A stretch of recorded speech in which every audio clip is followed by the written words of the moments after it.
This is the plaintiff, Courtney Dixon. She says she met the defendant through her roommate and purchased a car from her. What a mistake. The mechanic told her it was a piece of junk and was slapped together with a whole bunch of used parts, which didn't even fit that make and model.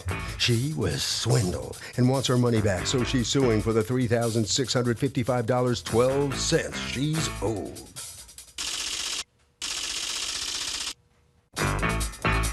This is the defendant, Drenda Shaw. She says the woman drove the car from Brooklyn to Buffalo, New York, and then called her saying it broke down and wanted someone to come all the way to Buffalo to fix it. Huh? Bottom line, there was nothing wrong with the car when she sold it to her, and she's washing her hands of this whole thing. She's accused of unloading a lemon. Douglas, okay, Courtney Dixon, you are suing Drenda Shaw for $3,655.12. You want the money you paid her for her car back, the money you've put into repairs, and the money you paid for insurance to get this car on the road. Okay, tell me what happened. I met Drenda through my roommate Lakeisha, her boyfriend, and she's like friend of a family, and I went and I had a look at the car, and I purchased the car from her. And prior to purchase, you know, I was told how, you know, the car is good, so many good things about it. What car was this? It's a 1995 Nissan Maxima. Okay. And it's my first car, and I'm using it to go back and forth, school, home, and work. Okay, so it's a 15-year-old car? Yes. Okay, and did you have it checked out by a mechanic? Wait, I'm going to give you the answer.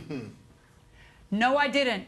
Why? Because I trusted her, because I thought I could trust her and that she was honest, right? Yes, and because her This dog husband has is a bitten me mechanic. so many times. And because her husband is a mechanic, I trusted that, you know, I trusted his judgment. Okay, go on. So prior to me leaving with the car, there was some problems with it. The air conditioner wasn't working, and I simply asked that it be fixed. Did you know that before you bought it? Yes, and I asked that it be fixed, and she said that, you know, well, I've had this car for 5 years, and I've never turned on the AC. Okay. So, but she did attempt to fix it, and as soon as I got on the road when I was driving to school, the AC wasn't working. Okay. And what was it working when you picked it up and bought it? Yeah, it turned on for a little bit, but then it got warm. Okay, so go on. So I'm driving from Brooklyn to Buffalo, and my roommate Lakeisha's with me, and it's this jerking feeling, and I'm just like, you know, just please let it at least get me to Buffalo, right. So that, you know, school had already I've been started. there. I know exactly what you're talking Yeah. about. So you're chugging away, and what happens? Do you make it to Buffalo? Yes. Oh, good. So we made it to Buffalo, and what I did after that is I went straight to a mechanic. So he checked it out. He said, it definitely needs a new starter, and it needs some electrical work. So I said, okay. How much money did you spend on repairs? Altogether, I spent $570.12. Okay, and you are suing not for the you're also suing for the $570, but you want your money back for the car, and you want your money that you paid for insurance because you've decided you no longer want the car. I don't want it Why at do you all. no longer want the car? Because the mechanic is stating that, you know, this car is composed of a whole bunch of different pieces. Like it was used, and then it was sitting there, and it was just like, hey, let's put something together and just sell this car. But you don't think that maybe in the course of 15 years this broke or that broke and it got fixed? Maybe, but I mean, I guess it was like a last resort to get money. Okay. That's how I feel. Maybe. Ms. Shaw, what's going on? How long have you had this car? I've had it since '95. Oh, you've been the sole owner all that time? No, I'm sorry. You said 95. What did you mean? I'm sorry, 2005. It is a 95. So you owned it for 5 years? Yes. Okay, and was it generally a good car for you? Yes, but I bought the car and decided I wanted it to run to my standards, so I had a couple of things done. Doesn't look like a 95, looks like a 98, 99, because I then gave it a facelift. You gave it a facelift? So I changed the front. Where do I sign up? I changed the front. I want to look like a 71, 81 model. I don't want to look like a 61 model. Okay, go ahead. I changed the front look of the car. What was the Blue Book value of the car at the time that you sold it? I don't know. Okay. Do you sell cars for a living? No, I don't. Okay, this was your personal car that you were selling? Yes, ma'am. Okay, and what's your position, Ms. Shaw, that on why it is that she should not be able to get all this money from you? The car was good. I wouldn't have sold her anything less. I did take her down the block. Well, she asked me to walk with her. And she said, don't cry, I love your car. Don't what? Don't cry. Don't cry, why? That's what she said to me. Don't cry. She said, don't cry, I love your car. Well, why What? don't cry? I don't know. What'd you think she Okay. meant? Don't you ask people what do you mean when they say something weird? That I was going to cry because I had to sell the car. Oh, because I you was love the giving- car so much, you mean? Right, that Okay. I love the car.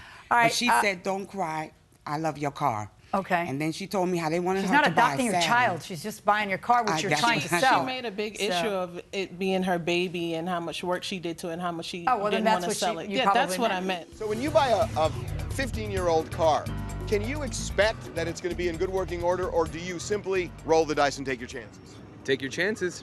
I mean, if you have nothing in writing that states otherwise, it's on Is that you. right? I mean, you plunk down money. Can you expect it's in good condition? Oh, for a 15-year-old car, probably not, because it's fairly old for a car. And you are going to get the last word. I think that it was buyers beware. It's just buyers beware. Yes. What if it's 5 years old? Same thing? I'd say you'd have to make sure, I'd say get it checked before you buy it.